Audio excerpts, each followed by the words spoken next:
그리고 골로새서, 그리고 빌레몬서는 어디에 있는가?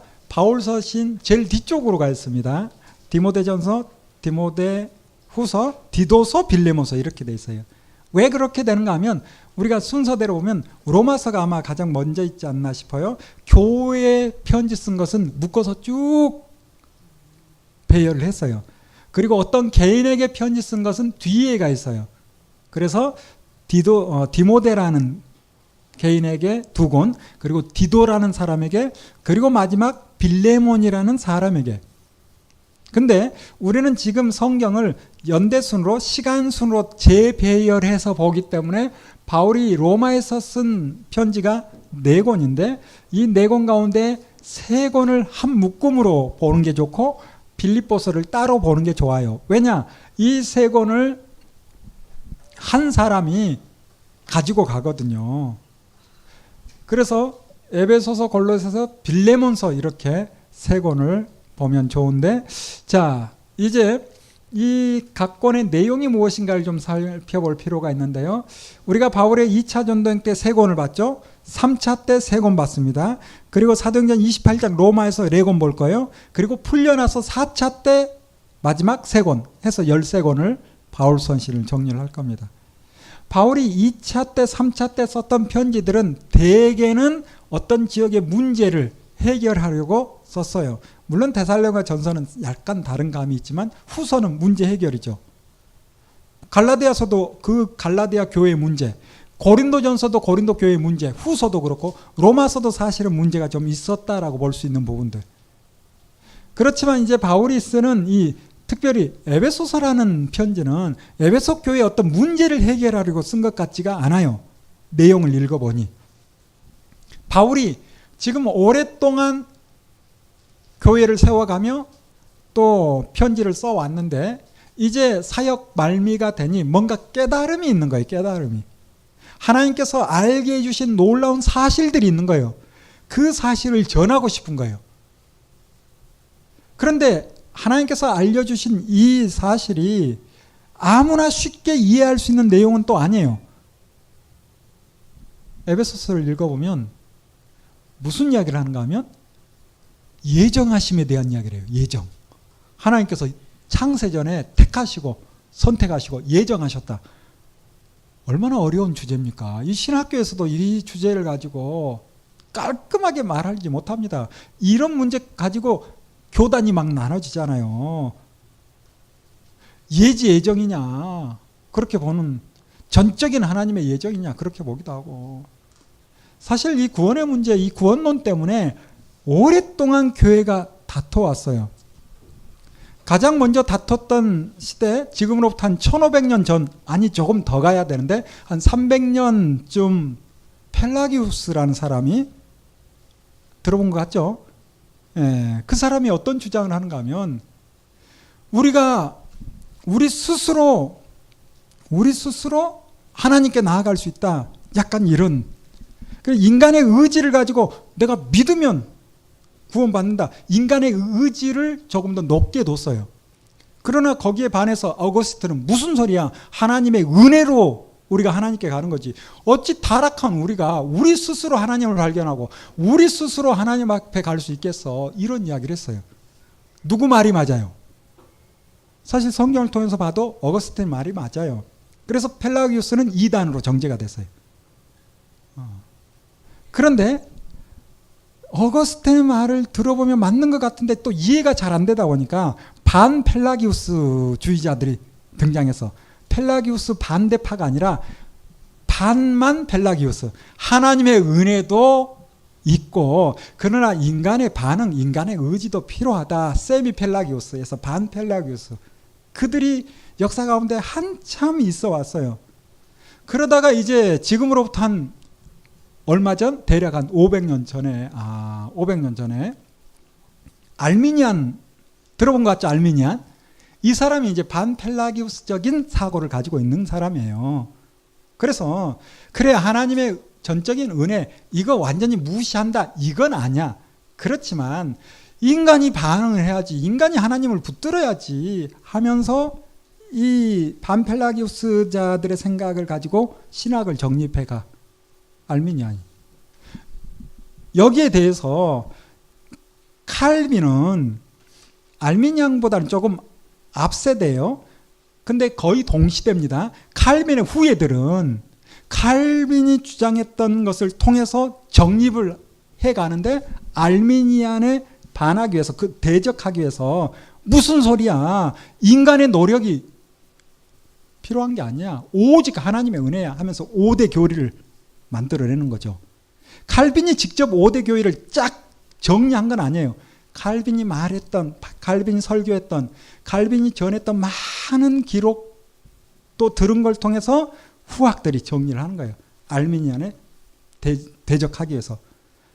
그래서 결국 또 누가 이깁니까? 왜? 칼빈의 후예들이 이기죠. 그래서 알미니안은 문제가 있는 걸로.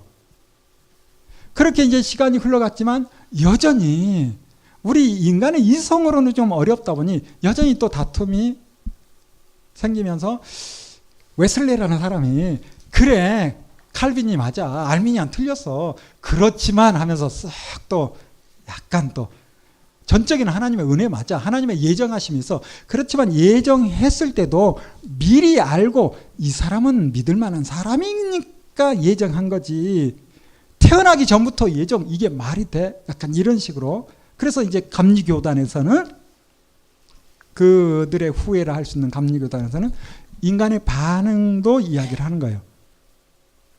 우리 장로교는 인간의 반응은 전혀 없다, 이건 아닙니다. 근데 인간의 반응까지도 하나님의 은혜다, 이 이야기를 하는 거예요. 누가 틀리고 누가 맞았어요? 정확히 말하기가 참 애매해. 그래서 이것도 누구에게, 목사님 죄송합니다, 제가. 제가 깔끔하게 해야 되는데 제가 모르는 게 많아가지고 죄송합니다. 사실은 저는 장로교단이에요. 그래서 누구를 좋아할까요? 칼빈 선생님을 좋아합니다. 사실은 교리는 또 신학은 발전을 해요. 진리는 하나님의 말씀이지만 신학의 흐름은 시대에 따라서 살짝씩 좀 흘러가요. 저의 신학은 뭔가 밝힐 좀 필요가 있겠죠. 저는 이 감리교에서 이야기하는 인간의 반응, 그 필요하다고 봐요. 그런데 그게 필요한데 사실은 시간 지나고 나면 하나님의 은혜였구나 다 알게 된다고 저는 확신해요. 뭘 모를 때는 내가 믿은 것 같아, 내가 열심히 낸 것 같아. 근데 알고 보니 그것도 다 누구의? 하나님의 은혜다, 이걸 깨달은 것 같아. 그래서 칼빈이 조금 더 수준이 있는 이야기를 하는 것 같고, 알미니안이나 또 웨슬레나 기초적인 시작 부분에서 인간의 반응에 대한 이야기를 하지 않았을까.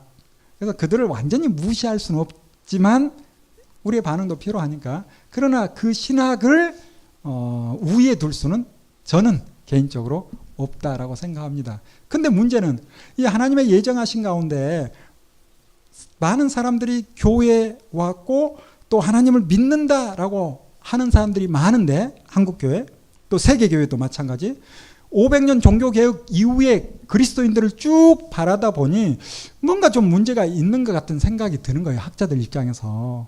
그래서 분명히 하나님의 자녀라고 하는데 그의 삶의 태도를 보니까 하나님의 자녀 같아요, 같지 않아요? 같지 않은 거라. 그래서 이제 최근에 아주 유행하는 한 신학의 흐름이 뭔가 세관점이라는 게 있어요. 새로운 관점으로 바라보자.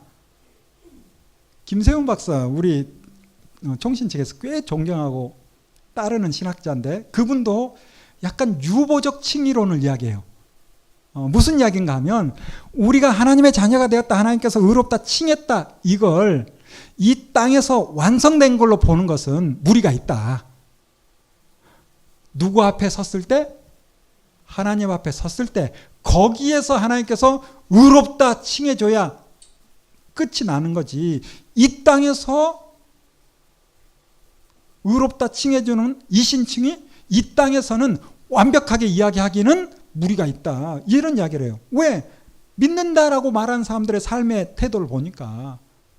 그래서 많은 사람들이 이 톰 나이트, 특별히 톰 나이트라는 학자를 통해서 이 세관점으로 확 쏠려요. 어떤 시대의 방향 때문에 나왔다, 저는 그렇게 봐요.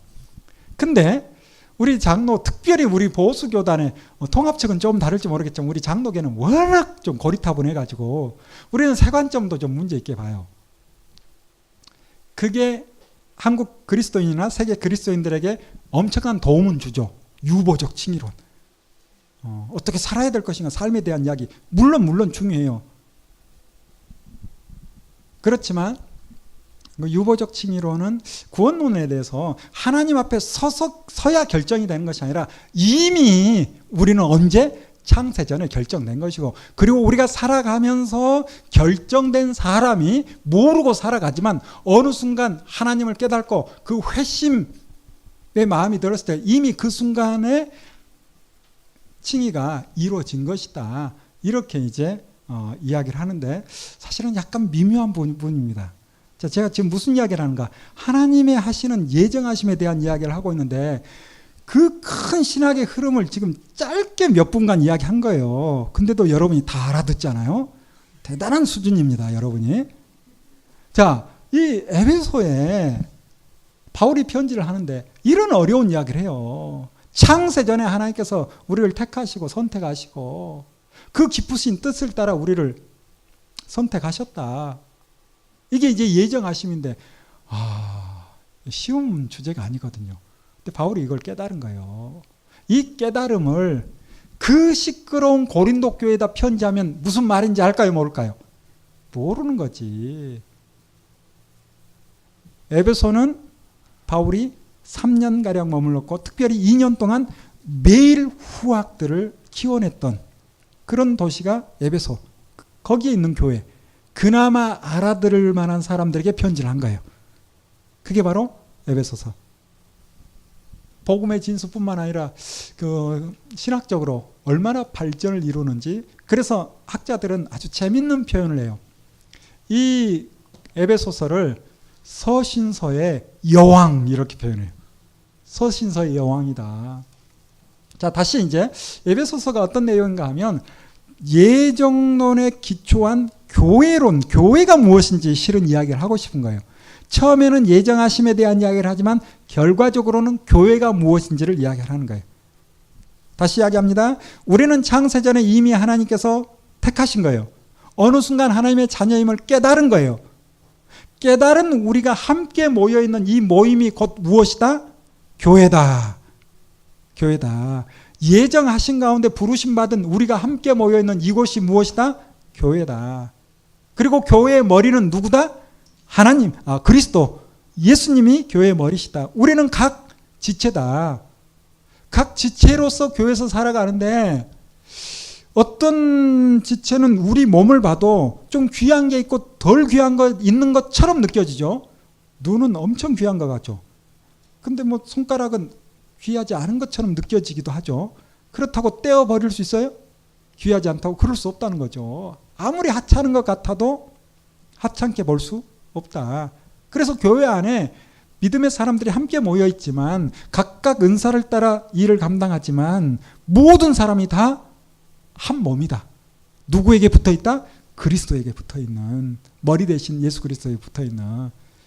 이렇게 교회론에 대한 이야기가 크게 1장부터 3장까지 나오고 이제 교회에 일원된 우리가 4장부터 6장까지 어떻게 살아가야 될 것인가를 이야기해요. 어떻게 살아갈 것인가? 하나님의 부르심에 합당하게 살자. 부르심에 합당하게 행하자. 어떻게 살자? 겸손하자. 온유하자. 오래 참고 사랑 가운데 용납하자. 그러면서 이제 뒤로 가면 아주 구체적으로 남편들이여 아내들이여 하면서 각각의 삶의 현장에서 어떻게 살아야 될 것인지를 이야기를 하죠. 5장 21절. 아내들이여 자기 남편에게 어떻게 하라? 주님께 복종하듯 복종하라.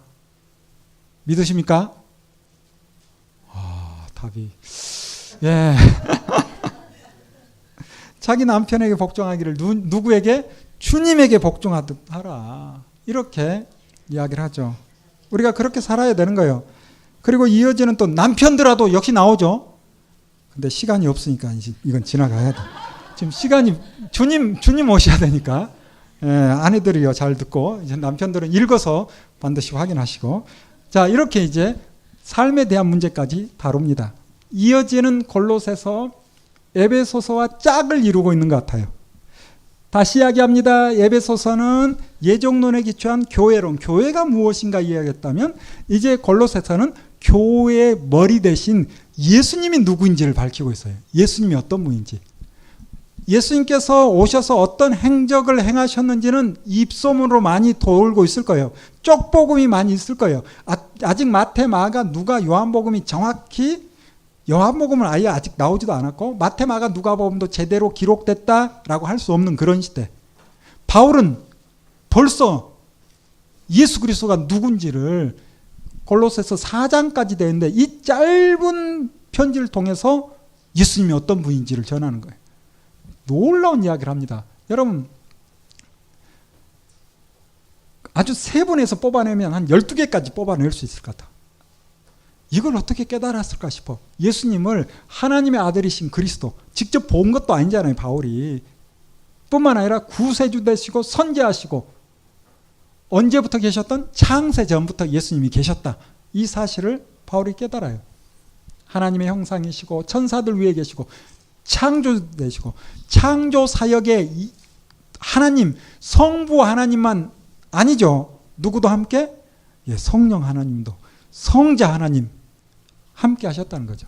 교회의 머리 되시고 하나님의 비밀이시고 우리 안에 거하시고 중보하시고 죽은 자와 산 자를 심판하시고 다시 오신다 다시 오신다 이런 사실들을 이야기해요. 그리고 이제 3장 4장에서는 역시 이미 봤던 에베소서의 내용과 크게 다르지 않게 역시 누구부터 나올까요? 가정에서 아내들아 이렇게 나와요. 그래서 가정에서 누가 잘해야 돼요? 아니 순서대로 아니 그건 이제 우리 생각이고 저도 이제 개인적으로 그렇게 생각은 하는데 성경대로 하면 누가 먼저예요? 하나님이 누구를 더 챙기는 거예요? 아내를 더 챙기는 거지. 마지막 보루가 사실은 여성인 것 같아. 성경을 보면 하나님께서 남자들은 뭐 해도 제대로 하는 것도 없고 안 하는 것도 없고 아무튼 좀 그래. 남자는 변함도 별로 없고 잘하는 것도 없고 그렇다고 그렇게 또 못하는 것도 일반적인 이야기예요. 남자가 잘못한다 해서 세상이 무너지고 그런 일은 전혀 없을 것 같아. 그렇잖아요. 뒤에서 누가 다 조정합니까? 여러분이 다 조정하잖아요. 아니 사실 또 남자가 세요 여자가 세요? 아이고 남자는 뭘로 만들었어요? 여자는? 아이고 약한 남자들 너무 힘들게 하지 마세요. 남자는 물 앞에서 그냥 흐물흐물. 남자는 흙으로 만들어졌어요. 여자는 뼈예요. 뼈가 강하지. 무슨 흙이 강합니까? 그래서 남자를 무너뜨리는 가장 큰 무기는 뭔가 물이에요. 물. 어떤 분이 그래요. 눈물의 기도 앞에 모든 남자는 다 물을 꽂는다. 정말 그런지는 모르겠지만 어떤 분이 그러더라고요. 눈물의 기도 앞에 자녀도 결국은 부모가 많이 배워서 자녀를 교육하는 것이 아니라 부모의 눈물의 기도. 그 눈물을 하나님께서 보실 뿐만 아니라 사람도 안다는 거예요. 그 남자는 또 얼마나 단순한지 아세요? 남자는 그냥 잘 먹여주고 가려운데 긁어주면 끝. 그렇잖아요. 제 말이 아니라 먼저 사셨던 분들이 대부분 그렇게 이야기하더라고요. 근데 저도 살아보니까 그래. 예. 그리고 또 하나 비법이 있어요. 남자는 조용히 이야기하면 귀를 기울여. 크게 이야기하면 반항해. 진짜 그런 게 좀 있습니다. 일반적인 이야기인데 되게 그렇더라고요. 그래서 남자들에게 남편들에게 말할 때는 항상 들릴라 말라 이야기하는 거예요. 그래야 듣는 거예요. 여러분 그 힘 있는 삼손이 누구에게? 왜? 들릴라 말라 이야기하니까 관심을 가지고 들으려 하는 거예요. 여러분 우스갯소리로 웃으면 안 되는데 이건 진짜 마음에 새길 문제인데. 진짜 같은 게 아니라 진짜입니다. 부드러운 쪽으로 마음이 가게 돼 있어요. 남자는. 대부분 그래요. 부드러운 쪽으로. 그래서 여러분이 얼마나 부드럽게 하느냐에 따라서 남편들은 이거 쉽습니다. 듣고 보니까 그런 것 같죠, 이제? 예, 그렇습니다. 그래서 집에서 부드럽게만 이야기해 보세요. 그럼 남자들은 다 그냥 조아리고 다 들어요. 예, 정말. 그리고 남자가 무슨 말 할 때 좀 끝까지 좀 들어주기만 하면 돼요, 진짜.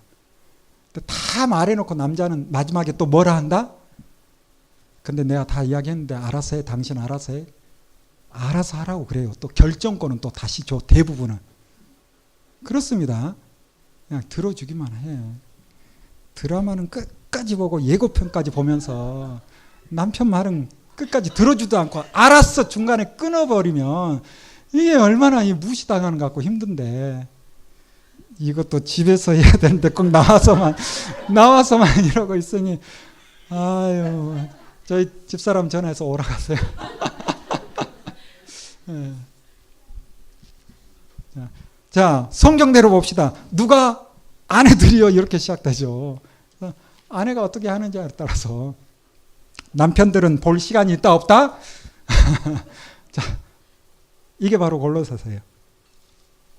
그리고 우리가 이제 세 번째 볼 성경이 빌레몬서인데, 오네시모라는 종을 용서해달라라는 간단한 내용이 빌레몬서입니다. 여러분 지도를 통해서 좀 보면 이해가 좀 쉬울 수 있는데, 로마에서 바울이 편지 세 권을 두기고라는 사람을 통해서 보냅니다. 에베소 지역에, 그리고 골로새 지역에. 에베소서, 골로새서. 그리고 골로새 지역에 또 한 권의 편지가 가는데 빌레몬이라는 사람에게 편지를 쓰는 거예요. 그 내용을 읽기 전에 미리 좀 배경 이야기를 하면, 이 골로새라는 빌레몬이라는 사람 집에 오네시모라는 종이 살고 있었는데, 어느 날 이 종이 돈을 갖고 튄 것 같아. 어디까지? 로마까지. 근데 로마에서 누구를 만나는가? 바울을 만나는 거야, 바울을. 그래서 바울을 통해서 복음을 접했는지 그건 잘 모르겠지만, 아무튼 바울은 이 오네시모가 빌레몬 집에 재산상에 손해를 끼치고 여기까지 왔다는 걸 알아요. 그래서 바울이 뭐라 하는가? 내가 편지 써줄 테니까 너 다시 골로새로 가. 주인인 빌레몬을 만나. 내가 편지 써줄 테니까. 그리고 두기고랑 함께 가. 이렇게 이야기를 해요. 여러분이 만약에 돈을 갖고 튀었다면 돌아갈 수 있어요, 없어요? 이거 쉽지 않아요. 돈을 준 것도 아니야. 그냥 편지 써줄 테니까 가라는 거야. 주인이 잡아서 때리고 죽이고 해도 할 말 없는 거라. 여러분 고대 사회는 종은 말하는 가축입니다. 인권이 없어요. 사람 취급하지 않아요. 십자가 처형이라는 게 예수님 이전에도 흔히 있었던 일인데, 특별히 도망간 노예에게 다른 노예들이 또 따라할 수 있기 때문에 도망간 노예를 잡으면 마을 어귀에 나무를 세워놓고 너 일하기 싫어? 손에 못을 박는 거예요. 너 도망갔어? 발에 못을 박는 거예요. 그리고 죽을 때까지 걸어두는 거예요. 그걸 보고 노예들이 도망갈 생각을 못하게 만드는 거예요. 이게 그 당시 있었던 실제 상황들입니다. 그러면 이 오네시모도 돌아갔다가 주인이 내 걸어 하면 끝나는 거죠. 그런데 바울은 그런 상황인데도 돌아가래. 뿐만 아니라 오네시모는 바울의 말을 듣고 돌아가는 거예요. 대단하죠. 이게 빌레몬서입니다. 자, 이제 중요한 것은 빌레몬서 1장 짧으니까 어떤 내용인지 봐야 되겠죠. 바울이 편지를 어떻게 써야 될까요? 빌레몬이 편지를 보고 용서하지 않으면 안 될 만큼 잘 써줘야지. 대충 써줬다가 죽어버리면 큰일 나잖아. 그래서 편지를 정말 잘 써요. 바울이 이제 인사를 하죠. 그러면서 그런 이야기도 해요. 사실 빌레몬과는 그 전부터 좀 알고 지냈을 걸로. 바울이 에베소에서 2년 동안 가르칠 때 이 골로새 지역에 있던 빌레몬이 와서 바울을 통해서 들었을 가능성 충분합니다. 내용을 읽어보면 그래요. 그러면서 이 오네시모를 좀 용서해 주라는 거예요. 그러면서 어떤 이야기인가? 사실 이 오네시모는 내 옆에 둘 종처럼 여기지 않고 형제처럼 둘 만큼 괜찮은 친구다. 그런 이야기를 해요. 그러면서 그런 이야기도 하죠. 실은 너가 나를 위해서 네가 좀 와서 내 수발을 들어야 되는데 지금 누가? 오네시모가 대신 내 수발을 들고 있다. 이런 느낌의 표현도 합니다. 뿐만 아니라 이 오네시모를 종이라 하지 않고 내 형제다. 이런 표현을 해요. 아이고 스승님 이렇게 편지하니 제자인 빌레몬이 이거 잡아 죽이지도 못하고 큰일 났죠. 그러면서 또 바울은 나이 많은 나 바울이 너에게 명령할 수 있는데 내가 사랑으로 너에게 강구한다. 용서하지 않으면 안 될 만큼. 사실 오네시모는 너에게 무익했는지 모르겠는데 이제는 유익한 자가 되었다. 이 말을 우리가 원어를 통해서 읽어보면 참 재밌어요. 오네시모라는 그 말 뜻이 유익한 자예요. 유익하다. 반대로 가네시모는 무익하다예요. 그래서 원어를 통해서 보면 이런 거예요. 유익한 자가 무익한 자가 됐지. 오네시모가 가버렸잖아. 가네시모. 근데 다시 오네시모 왔잖아. 오네시모가 유익한 자. 실은 유익한 자더라. 그 이름값을 하고 있다. 그러면서 용서하기를 바라죠. 뒤에 쭉 읽어가면 그런 이야기도 있죠. 나는 내가 말한 것 이상으로 너가 오네시모에게 할 걸로 믿노라. 막 오 형제여 뭐 그런 표현도 있고. 다른 편지는 대개 바울이 쓰지 않고 바울은 불러주면 누가 받았습니다. 특별히 누가? 더디오가 좀 더디긴 하지만 더디오가 주로 받았어요. 더디오가. 근데 이 편지는 바울이 직접 써요. 그래서 내가 친필로 너에게 쓰고 있다. 이런 표현이 나오죠. 뿐만 아니라 그런 이야기도 하죠. 실은 너에게 나 빚진 거 있잖아. 근데 내가 그거 말하지 않겠어. 하고 글로 싹 밝히죠. 그렇듯이 오네시모 어떻게 해라? 용서해줘라. 용서해줘라. 그리고 마지막 이제 문안 인사로 해서 끝이 나는데 나만 너에게 문안하는 것이 아니라 나와 함께 있는 여러 사람의 이름을 밝혀요. 꼭 느낌이 다 지켜보고 있으니까 너 용서하는지 안 하는지. 마지막 마무리에 한마디 더 하죠. 내가 곧 가볼 테니까 나를 위해서 뭘 준비해놔? 처소를 준비해. 그 말은 뭐예요? 용서하는지 내가 가서 볼 거야. 딱 그런 느낌. 자, 용서했을까요? 안 했을까요? 당연히 했겠죠. 했으니까 또 기록이 남았고. 전해오는 이야기로 이 종이었던 오네시모가 에베소 지역에 감독이 되었다. 그런 이야기가 있어요. 정말 멋진 편지가 빌레몬서입니다. 한 장 짧게 돼 있지만 그 배경을 알고 보면 얼마나 멋진 편지인지. 우리가 이 편지를 통해서 기독교 정신이 듬뿍 담겨 있음을 또 알 수 있죠. 자, 지금 세상에 믿지 않는 사람들이 교회를 향해서 하는 말 중에 하나가 뭐예요? 뭔가 잘못됐으면 하나님께만 용서 구하지 말고 어떻게 해라? 피해를 입힌 그 사람에게 가서 용서를 구해라. 이게 이제 세상 사람들이 교회를 향해서 수시로 하는 이야기예요. 성경에 그런 말씀이 있어요, 없어요? 있잖아요. 빌레몬서. 가서 죽을 수도 있는 거예요. 근데 용서를 구하러 가는 거예요. 이게 기독교거든요. 예수님은 또 뭐라 합니까? 예물을 하나님께 드리려다가 누군가 원망살만한 일을 한 적이 있으면 사람과의 관계가 깨져 있으면 그 예물을 드리는 게 중요한 게 아니라 그거 옆에 두고 어떻게 해라? 가서 화목하고 관계 형성을 하고 잘못한 거 있으면 해결하고 와서 예물 드려라. 하나님 입장에서는 제사가 먼저예요? 삶이 먼저예요? 삶이 먼저입니다. 우리 입장에서는 하나님의 제사, 하나님을 위해서 예배 이건 놓칠 수 없지만 하나님께서는 성경을 보면 야, 나 그거 좋아하지 않아. 이런 표현까지 해. 근데 하나님 좋아하세요? 여러분 오해하면 안 돼요. 하나님 좋아하십니다. 우리 예배 드리는 거. 근데 하나님께서 그렇게 표현을 하시는 거예요. 그만큼 우리끼리 사는 것을 이야기해요. 여러분 완전하신 우리 부모님 같지 않아요? 부모님 그러잖아요. 아이고 뭘 힘들게 명절에 또 와 그러죠. 근데 좋아하십니다. 그렇다고 또 눈치 없이 안 가면 이것도 아유 무슨 용돈을 보내서 살기도 힘든데 그러죠. 그러면서 부모님이 하는 말이 뭐예요? 나한테 잘하지 말고 동생 좀 돌봐. 그런 이야기 하죠. 여러분은 잘하니까 안 할지 몰라. 나에게만 잘하지 말고 언니 좀, 오빠 좀 어떻게 안 되겠니? 그런 이야기 하죠.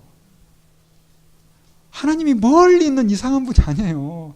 딱 우리의 완전하신 부모님 같잖아요. 속에 다 담겨 있는 거예요. 하물며 하나님이신데 모두 다 하나님의 형상이잖아요. 믿고 믿지 않고를 떠나서. 그래서 하나님께서는 진짜 원하신 것이 무엇인가? 사람과의 관계를 이야기해요. 관계를. 모두 다 자식인데 나에게만 잘하면 최고의 아들, 딸 그렇게 보는 부모가 어디 있어요? 그렇죠. 나에게만 잘하면 기뻐해요? 그런 부모는 없어요. 뭔가 좀 이상하면 문제가. 대부분의 부모는 나에게 잘하는 것보다 형제끼리 잘하는 것 기뻐합니다. 세상에서 박수 받는 거 더 좋아해요. 사람들에게 인정받는 걸 더 기뻐해요. 부모님들이. 그렇죠. 물론 나에게도 잘해야 되지만 우리의 인간의 한계는. 그래서 우리가 빌레몬서를 통해서 기독교가 무엇인지 다시 한번, 또 세상 사람들이 오해하고 있잖아요. 세상 사람들이 바라보는 교회, 기독교는 뭡니까? 하나님께만 잘하면 다 된 것처럼, 그게 기독교의 교리인 것처럼 오해해요. 누구 때문에? 우리가 잘못했기 때문에 오해하는 거예요. 잠깐 교회에 왔을 때 우리가 잘못 가르쳤기 때문에 오해하는 거예요. 성경은 그게 아니거든요.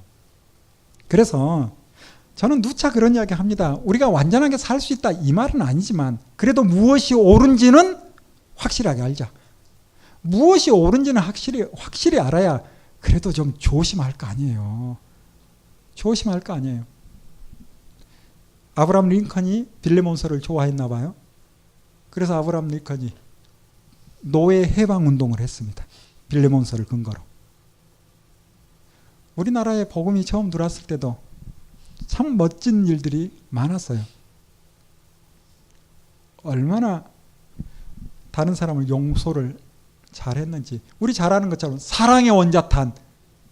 그렇죠. 자기 자식을 죽인 그 사람을 양아들 삼는 손양원 목사님 이야기. 뿐만 아니라 전라북도 김제에 가면 금산교회라고 있어요. 이자익 그리고 그분 이름이 생각 안 나네. 네. 한 분이 어떤 분인데 이 조씨성을 가지신 분이 그 지역에 뭐 유지를 할 수 있는. 그런데 이제 저기 경상도 출신의 한 사람을 마부로 종으로 이제 부려요. 그러면서 이분이 이제 복음을 받아들이고 그 지역에 교회를 세웠어. 그 교회를 세운 다음에 자기 집 일하는 종을 전도를 했어. 그래서 함께 그 교회를 섬겨. 그런데 어느 날 교회에 이제 일꾼을 좀 세우려고 투표를 했어요. 투표를 했는데 세상에, 당연히 우리 같으면 누구 찍을까요? 이름이 뭐나 그분을 세울 텐데 종인 이자익이 표를 더 많이 받아버렸어. 그래서 그가 이제 장로의 자리에 오를 수 있는 그런 상황이 된 거예요. 교인들 투표해 놓고 나서 마음이 보통 어려운 게 아닌 거라. 그렇잖아요. 교회를 설립한 분이나 마찬가지인데. 그래가지고 미안해가지고 이때 그 조덕삼, 생각이 나네. 이 조덕삼이라는 분이 마이크를 잡고 한마디 했대요. 괜찮습니다. 하나님의 뜻인데 그거 괜찮습니다. 내가 봐도 이 친구가 훌륭합니다. 와, 대개는 교회 떠납니다. 아니면 내가 그동안 했던 거 다 어떻게 그럴 위험성이 있어. 그런데 그냥 인정을 해. 그래서 이자익이 먼저 장로가 돼요. 장로님으로 얼마나 섬기는지. 섬길 뿐만 아니라 이 종이 워낙 괜찮다 보니 유학을 보내요. 평양신학교로. 그래서 이자익 이분이 신학공부 끝내고 목사가 돼요. 그런 가운데 조덕삼 이분도 그 교회에서 이제 장로가 돼. 장로가 된 다음에 이 이자익 종을 담임 목사님으로 청빙을 해. 그리고 섬겨. 그것도 대를 이어서. 와, 멋지지 않아요? 기회가 되면 김제 한번 가보세요. 이 금산교회 한번 가보세요. 우리 총회 그 자료를 보니까 이자익 이분이 2번인가 3번인가 총회장을 하신 것 같아요. 그렇죠? 신앙의 발자취를 따라서라는 책이 있는데 거기 보니까 이런 기록들. 정말 한국교회 멋진 교회입니다. 말 나온 김에 한마디 더 할게요. 한국교회가 얼마나 멋진지.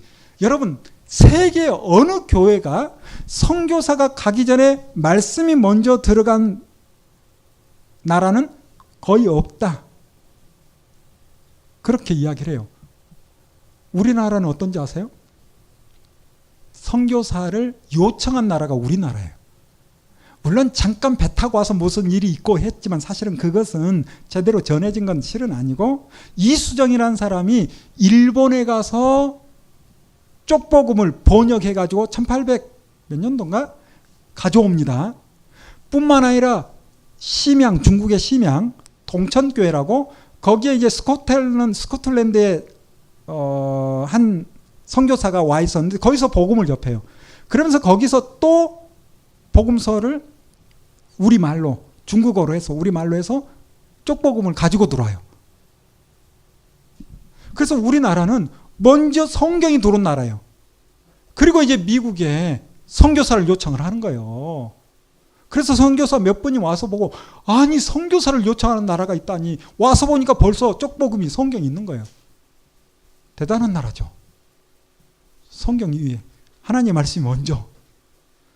그러니 여러분처럼 말씀이 좋아서 지금 주일 오면 다 집에서 쉬고 누워서 또 TV 보는 사람도 많을 거고, 그런데 우리가 창세부터 요한계시록까지 하나님의 말씀을 알아야 되겠다고 이 늦은 시간까지 녹음된 걸 들을 테니까, 이 어두운 늦은 시간까지 이 강의를 길게 듣고 있다는 게 이게 보통 일이 아닐 텐데 정말 멋집니다. 한국교회가 그렇게 세워졌어요. 하나님께서 정말 귀히 보실 거예요. 우리가 성경을 바르게 알아서 하나님께서 원하시는 것이 무엇인지 거기까지 좀 가야 되겠죠. 빌레몬서 보니까 정말 하고 싶은 말이, 이 짧은 성경에 하고 싶은 말이 참 많습니다.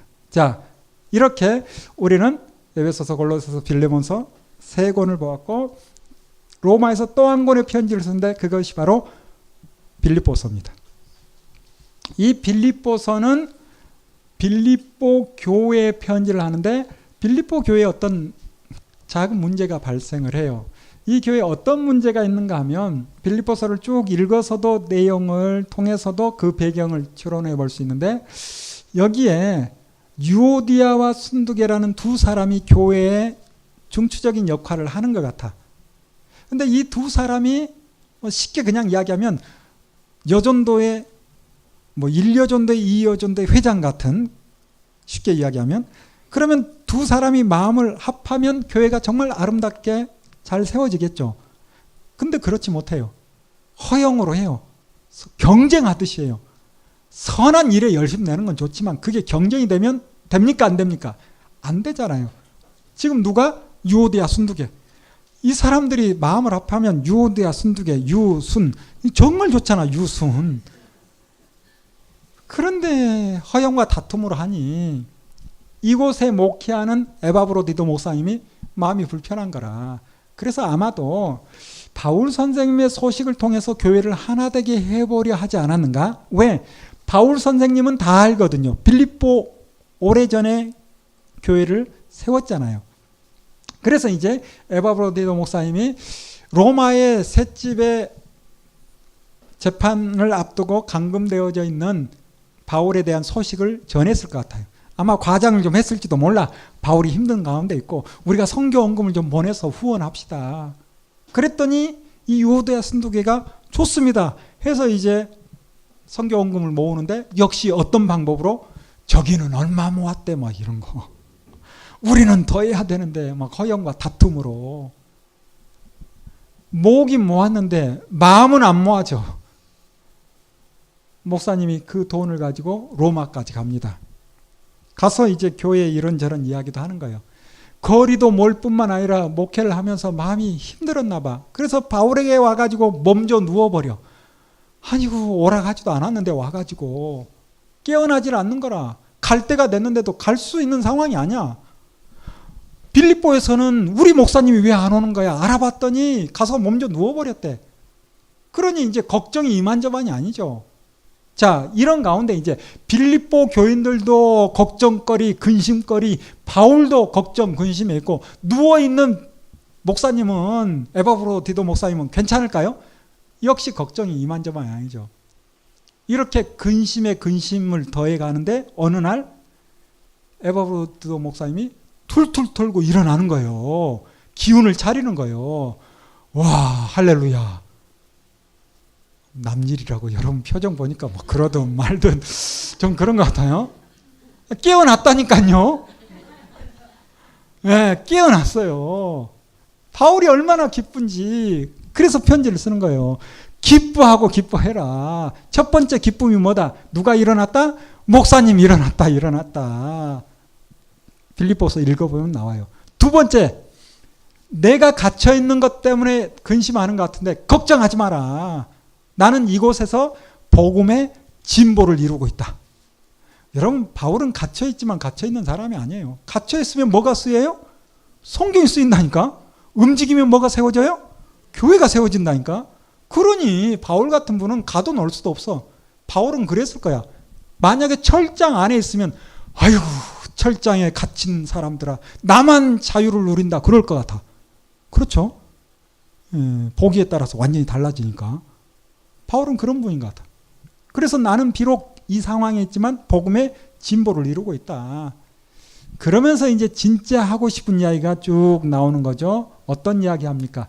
기뻐하라 할 뿐만 아니라 2장에 가서 보면 유오데아 순두개에게 너희 가운데 누구의 마음을 품어라? 이 마음을 품어라. 이 마음은 누구의 마음이에요? 예수님의 마음을 품으라는 거예요. 예수님은 어떤 분입니까? 하나님이시죠. 그런데 성육신 하신 거예요. 낮아지셨어요. 어디까지 낮아졌어요? 피조물을 위해서 죽기까지 낮아진 거예요. 죽으신 거예요. 이렇게 낮아지니 하나님께서 주님을 그리스도를 높였죠. 그래서 모든 무릎을 그리스도 앞에 꿇게 했잖아요. 무슨 이야기를 하는 거예요? 유오데아 순두개. 자기 주장 좀 내려놔라. 다른 사람을 더 좋게 여겨라. 내 의견만 계속 하지 말고 다른 사람의 의견을 좀 들어라. 겸손해라. 이게 이제 빌립보서의 큰 흐름이죠. 여러분, 교회의 가장 큰 문제는 뭡니까? 되게 이런 거 아니에요? 서로 다툼이 벌어지는 거. 이게 정말 어려운 문제예요. 저도 뭐 아직 연수에서 목회한 지 얼마 되지는 않았지만, 저 40회 목사 안수 받고, 그리고 이제 13년째 섬기고 있는데, 정말 어려운 문제가 그거야. 회의를 한다거나 어떤 일이 있으면 손 들고 어떤 분이 이야기해. 그래서 통과되면 딱 좋아. 저쪽에서 또 이야기해. 근데 의견이 상반돼. 와, 그럼 진행을 하는 입장에서 어떻게 해야 돼요? 근데 뜻을 굽히지 않아. 거수로 할까요? 거수에서 한쪽이 이기면 그 사람이 내가 졌으니까 하나님의 뜻이겠지. 그럴까요? 이것도 쉽지 않아. 이게 목회함에 있어서 가장 어려운 문제가 아닌가 싶어요. 근데 그런 문제들이 큰 것도 아니야. 뭐 항상 가던 우리 종종 가는 곳이 홍천에 꼭 야외나 수련회 가면 홍천 가거든요. 그래서 저는 편하기도 하고 저렴하기도 하고 가는 길도 어렵지 않고 주로 거리게 가는데 뭐 그런 거야. 올해는 그만 갑시다. 한쪽에서는 그 좋은 곳을 왜 안 갑니까? 딱 이거야. 아유. 근데 또 제가 또 귀가 또 얇아가지고 거기 가서는 그렇죠. 홍천만한 데가 없죠. 그러다가 또 여기 가서는 그렇죠. 사실 홍천 너무 많이 가가지고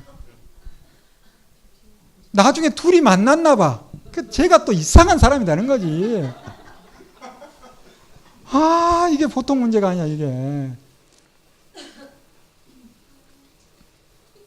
분위기 봐서 아니다 싶으면 한쪽에서 내려놓으면 좋은데 이게 계속 주장이 되면 이 작은 것들이 쌓여서 결국은 교회에 큰 분란이 됩니다. 처음부터 크게 꽝 부딪히는 일은 없어요. 그냥 작은 것부터. 그래서 몰라, 그냥 나 듣기 좋으라고 한 말인지 모르는데 교회 떠날 때 하는 말은 다 그래. 목사님은 좋은데 하면서 그것도 그냥 하는 말인지 누구 때문에 누가 어쩌고 그걸 이해를 못하는지. 미안합니다. 이것도 우리 교회에서 해야 될 이야기. 제가 왜 이렇게 여러분에게 이런 이야기를 하는지. 우리가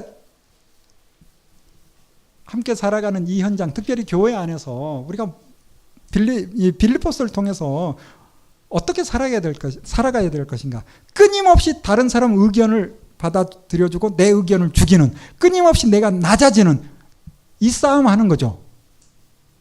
주님이 낮아지셨는데, 주님이 성육신하시고 죽으셨는데 너희들도 해야 되지 않느냐, 이 말이 우리에게 주신 말씀이잖아요. 그러므로 아주 진리의 문제, 반드시 투쟁하고 싸워야 될 문제 아니면 그런 문제 교회 안에 거의 없습니다.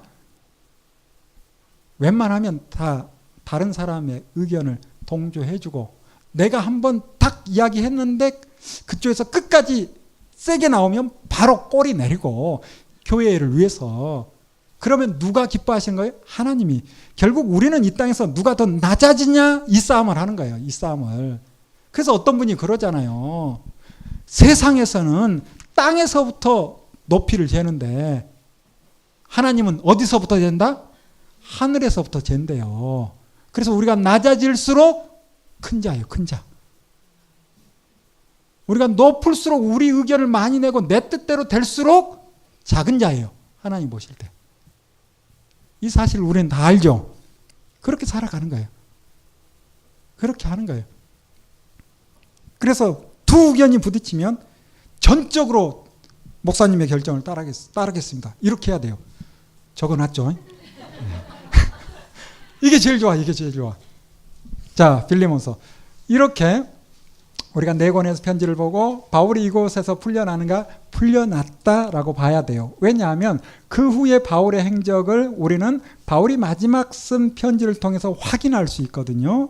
그 편지가 뭔가 하면 디모데전서, 디모데후서, 디도서인데 시간 순으로 보면 디모데전서, 디도서, 디모데후서예요. 여러분, 디모데전서를 보면 그런 표현을 하거든요. 디모데전서 1장 3절인가 5절에 그렇게 나옵니다. 내가 디모데 너를 에베소에 남겨둔 이유는, 그렇게 이야기해요. 그러니까 바울이 이 로마에서 풀려나서 먼저 그레데라는 섬으로 왔을 거예요. 여기에는 또 누구를 남겨둔가? 디도를 남겨둬요. 그래서 디도서 1장 3절인가 거기에 보면 내가 디도 너를 그레데 섬에 그레데에 떨어뜨려둔 이유는 이렇게 이야기해요. 에베소 지역에는 디모데를 남겨놓고 디모데 너를 거기에 남겨둔 이유는 하면서 쭉 편지를 써가요. 그리고 바울은 어디서 편지 쓰는가? 이 마게도냐 지역에서 편지를 하는 겁니다. 자, 다시 정리해 봅시다. 로마에서 2년쯤 있다가 무죄로 풀려났을 게 뻔해요. 풀려나서 어디로 갔을까? 당연히 에베소 지역으로 가고 싶은 거죠. 근데 바로 갈 수 있는 게 아니라 여러 지역을 거쳐서 가는 거예요. 그러면서 특별히 그레데 이곳에 와요. 그리고 그레데에 누구를 남겨둬요? 디도를 남겨두고 디도에게 사역을 할 수 있도록.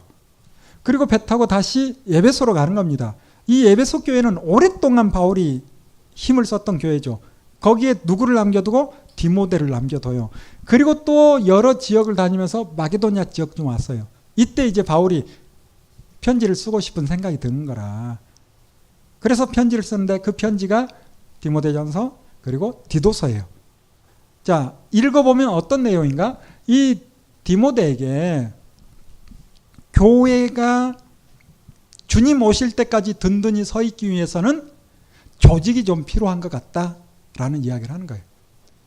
그래서 우리가 이제 교회 안에 장로 또 안수집사 세울 때 반드시 보는 성경이 디모데전서 혹은 디도서죠. 왜? 성경에 집사의 자격이 무엇이고 장로의 자격이 무엇이고 밝히고 있어요. 바울은 초창기 복음을 전할 때는 주님이 금방 오시지 않을까라는 생각이 좀 강했던 것 같아. 그러나 시간이 지나면서 생각보다 주님이 빨리 오지 않을 수 있다라는 것을 안 것 같아요. 그러므로 주님이 오실 때까지 교회가 든든히 서 있기 위해서는 목회자 혼자 사역을 하는 것이 아니라 성도와 함께 교회를 세워나갈 필요가 있는 거죠. 그래서 지금 우리 교단 헌법에 의하면 장로교 통합축도 마찬가지일 거라 생각하는데 교회 대표는 목사입니다. 교회 대표. 교인의 대표는 장로. 이게 장로 정체예요. 그래서 교인의 대표로 한 축으로 또 교회의 대표로 서로 협력하며 어느 부분에서는 견제할 필요도 있겠죠. 그러면서 함께 일을 이루어가는 거예요. 바울이 그 이야기를 하는 거예요. 그러면서 또 하나의 이야기를 하는 건데 그건 뭔가 하면 에베소 지역에서 목회하는 디모데에게는 그 현장을 따라 그 교인들과 함께 어떻게 목회를 해야 될지를 이야기하는 거예요. 에베소 교회는 꽤 좀 연륜이 있고 또 안정적인 교회라 볼 수 있어요. 그래서 디모데처럼 부드러운 사람이 이런 교회에서 목회를 하는 게 맞지 않나? 그레데라는 이 교회는 얼마 되지 않았을 뿐만 아니라 섬 사람들이다 보니 그레데 사람들은 예전부터 좀 호전적이고 말이 앞서고 행동은 뒤따라오지 못할 때가 많고 또 욕심이 좀 많고 우리가 디도서를 보면 그런 부분이 나오잖아요. 그들은 입만 열면 거짓말이고 자기 배만 불리는 사람들, 이게 예전부터 그레데 사람을 평가하는 말이에요. 근데 바울이 참 재밌는 표현을 하잖아요. 근데 그 말이 딱 맞더라 그렇게 이야기하죠. 바울이 이 편지를 쓰면서 디도에게 편지 쓰면서 이게 성경이 될 거다 확신했다면 그렇게 쓰지 않았을지 모르는데 뭐 성경은 또 들을 사람은 듣는 거니까 어차피 믿지 않는 사람들은 보지도 않을 테고 아무튼 그렇게 자기 배만 불리려 하고 입만 열면 거짓말하는 그들을 향해서 디도에게 세게 해라, 세게. 대충 해서는 안 된다. 이렇게 편지를 하는 겁니다. 이게 바로 디도서 그리고 디모데 전서. 그리고 이제 바울은 이 마게도냐 지역에 있으면서 디도에게 디도서를 쓰면서 무슨 이야기한가? 니코폴리스 새 마을, 신촌 이 니고볼리라는 곳으로 오라라고 이야기를 해요. 여기에서 이제 복음을 전하고 싶은, 함께 팀을 이루어서 복음을 전하고 싶은 그런 생각을 한 것 같아요. 근데 이곳에서 무슨 일이 있었다라는 기록은 안 나와요. 그러면서 이제 우리가 마지막 봐야 될 성경이 디모데 후서인데 디모데 후서는 니고볼리라는 곳에 쓴 것이 아니라 로마에서 쓴 것 같아요. 자, 자연스럽게 우리는 이때가 언제인가 시대를 좀 추적해 갈 수 있어요. 바울이 로마 셋집에서 한 2년 있었죠. 풀려났죠. 몇 곳을 다녔죠. 그러면서 니고볼리쯤 왔을 때 한 64년, 65년 어간된 거예요. 자, AD 64년 하면 우리는 누구를 생각해야 되는가? 네로를 생각해야 돼요. 1차 기독교 박해가 시작된 거예요. 1차 기독교 박해가 시작되다 보니 자연스럽게 네로는 누구를 가장 먼저 잡아들이고 싶을까요? 바울이죠, 바울. 이때 예수님의 제자 대부분이 다 순교합니다. 사도 요한만 빼고 다 순교한다 해도 과언이 아니에요. 그래서 바울을 로마로 끌고 간 거예요. 그래서 이제 마지막 봐야 되는 디모데 후서를 보면 바울이 갇혀 있음을 알 수 있어요.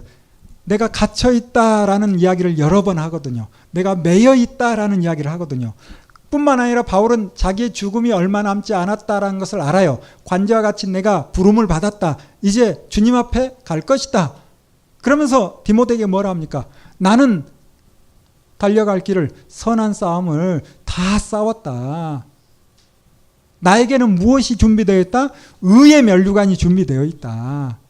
그런데 이 의의 면류관이 나에게만 준비된 것이 아니라 나처럼 선한 싸움을 싸우고 달려갈 길 다 달려가고 하나님의 뜻을 따라 살면 그 모든 사람들에게 의의 면류관이 예비되어 있다. 디모데, 너도 두려워하지 말고 부끄러워하지 말고 고난에 동참하라. 이런 편지가 디모데 후서예요. 바울은 디모데에게 편지하면서 어떤 표현까지 하는가? 사랑하는 내 아들. 바울의 아들이 디모데래요. 양아들처럼, 아들처럼 생각했어요. 여러분, 바울이 자기가 고난당하고 있는데 디모데 사랑하는 아들 하면서 나와 같이 고난에 동참하라. 이렇게 편지 쓰기가 쉽지 않죠. 사랑하는 사람에게. 그러나 주를 위해서 고난당하는 것은 가장 가치 있는 삶이거든요. 그 사실을 알기 때문에 바울은 자신 있게 디모데에게 이야기를 하는 거예요. 주님을 위해서 고난당하는 거. 이게 복이다라고 이야기해요. 바울의 마지막 편지가 디모데 후서인데 우리가 초대교회 믿음의 사람들이 어떤 삶을 감당을 했는가 생각해 보면 정말 지금이 너무 감사한 때가 아닌가 싶어요. 여러분, 성경의 전체 큰 흐름을 봐도 하나님이 전지전능하시니까 잘되고 하나님이 뜻하신 일이 다 잘 이루어지고 또 하나님을 섬기고 믿는 사람들이 이 땅에서도 다 편안하고 잘 살았는가? 꼭 그렇지는 않죠. 왜 그럴까요? 주변이 무너졌기 때문에 그래요. 주변이. 내가 잘한다 한들 주변이 무너졌으면 어려움이 있을 수 있다 없다? 있을 수 있다. 하나님이 전혀 도와주지 않는다. 이 말은 아니에요. 도와주세요. 그러나 많은 부분에서는 또 그 어려움을 우리가 스스로 이겨내야 되는 거예요. 이겨내야 되는 거예요. 바울의 마지막은 어떻게 됩니까? 잘하는 것처럼 67년에 참수당합니다. 순교합니다. 정말 멋진 삶을 살았죠. 그렇다 할지라도 바울은 하나님의 나라에서 우리가 생각하는 그 이상의 하나님이 주시는 복을 누리고 있을 거라 확신하죠. 오히려 예수 그리스도를 알므로 말미암아 그의 삶은 실패한 것처럼 보이잖아요. 근데 그게 아니죠. 그게 아니죠. 사실 기독교 역사를 보면 참 안타까운 게 예수 그리스도 오심으로 놀라운 일이 일어날 것 같았지만 실은 꼭 그렇지도 않아. 처음에 예수님께서 이적을 행하고 하니까 사람들이 왕 몰려와. 근데 아는 것처럼 하나님께서 설교 좀 하려 하면 아이고 졸립도다 뭐 아이고 먹을 거나 챙겨주지 내 병이나 내 소원이나 내가 원하는 거나 이루어주지 뭐 이런 분위기예요. 그래서 말 좀 하려면 또 뿔뿔이 흩어져. 예수님께서 얼마나 답답했는지 제자들에게 그랬잖아요. 너희도 가려느냐. 안 갈 것 같더니 결국 예수님께서 달리니까 다 사도 요한 빼고 다 도망갔다 해도 과언이 아니죠.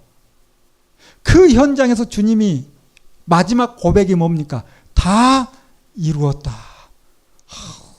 인간적으로 들여다보면 뭘 이루었어요? 제자들 12? 그것도 다 도망갔는데 겨우 사도 요한 하나 남아있는 그런 분위기? 이룬 게 하나도 없는 것 같아. 완전 실패한 것 같아. 누가 이긴 것 같아요? 사탄이 이긴 것 같아. 그 현장만 보는 게 아니죠. 그 너머를 보시는 거죠, 주님은. 그래서 그 현장에서 다 이루었다라고 고백할 수 있는 거예요. 그 너머를. 결국 부활하시고 승천하시고 성령님이 오시고 그런데 성령님이 오시니 놀라운 일이 또 벌어져요. 그러면서 모든 교회가 다 잘 되는 것 같은 1차, 2차, 3차, 4차까지 다니면서 바울이 세워나가는 것 같은데 막상 또 네로의 박해가 딱 시작되니까 64년 도래하고 65년, 66년 넘어가다 보니까 그리스도인들이 또 이제 흔들리는 거예요. 그래서 디모데에게 편지 쓴 그 편지를 보면 뭐라 하는가? 에베소에 있는 사람들이 다 등을 돌렸다. 이런 표현을 해요. 바울이 그렇게 심혈을 기울였던 에베소 지역, 그들이 그 믿음의 사람들이 어떻게 했다? 등을 돌렸대요. 그 박해 앞에서 그 믿음을 끝까지 붙들지 못하는, 그래서 어떤 마음으로 주님 앞에 나왔는지 헷갈릴 정도로 그런 모습이 드러나요. 뿐만 아니라 우리가 사도행전 28장을 통해서 바울이 로마에 왔을 때는 많은 사람들이 바울을 지지해 줬어요. 그리고 바울이 재판받을 때 아마 나서서 누군가 변호하기도 했을 거야. 왜? 그 당시에는 바울이 유명 인사거든. 바울과 명함이라도 혹은 바울과 사진이라도 한번 찍으면 괜히 자기도 으쓱해져. 이런 분위기예요, 바울이. 그런데 네로 박해가 시작돼서 사형수로 잡혀서 마네틴이라는 감옥에 갇히다 보니 변호해 주는 사람이 있어요, 없어요? 없습니다. 디모데후서에 나와요. 나를 위해서 변호해 줄 사람이 없다. 왜? 괜히 변호했다가 너도 한통속이야? 죽을 수 있거든. 바울의 마음이 얼마나 무너졌을까? 그렇다 할지라도 끝까지 나는 선한 싸움을 싸웠다. 달려갈 길을 다 달렸다. 바울은 흔들리지 않아요. 환경에 흔들리지 않아요. 그리고 더 먼 미래를 보는 거죠. 누구까지 볼까요? 어찌 보면 우리까지 보는 거겠지. 그래도 복음이 전해져서 우리가 하나님의 사람으로 서는 거니까. 참 이 초대교회 현실을 보면 우리가 고백하는 믿음이 정말 참 믿음일까? 그런 생각이 들 때도 종종 있어. 좋을 때는 잘 모르는 것 같아. 수만 명 예루살렘에 예수 믿는 자들이 있었거든요. 그러나 이제 곧 보겠지만 히브리서 보면 박해가 시작되고 예수님이 금방 올 줄 알았는데 안 오고, 그러다 보니 다시 대부분 다 유대교로 다시 돌아가. 그러면 처음 믿음이 거짓이었어. 그냥 뭔가 있나 보다 하고 온 거예요. 참 믿음이 있으면 돌아가지 않습니다. 근데 거짓으로 온 거야, 거짓으로. 구약시대도 많이 있었던, 뭔가 있나. 와서 봤더니 내 생각하고 달라. 아닌 것 같아. 그러니 못 버티고 다시 유대교로 돌아가는 거예요. 네로의 박해 앞에, 유대인들의 박해 앞에. 그래서 우리의 믿음이 진짜인지 어느 때는 우리 자신을 어떤 고통 속으로 한번 집어넣어 볼 필요가 있어요. 우리 자신을 불로 연단할 그런 마음을 한 번씩 가져볼 필요가 있어요. 내가 정말 하나님을 사랑하고 있는가 스스로 한번 점검해 볼 필요가 있어요. 진짜 무서운 일이 일어나기 전에. 우리 당대에는 그런 일이 없을 거라고 생각은 하지만 몰라요. 그래서 디모데 후서를 보면서 참 많은 생각을 하게 됩니다.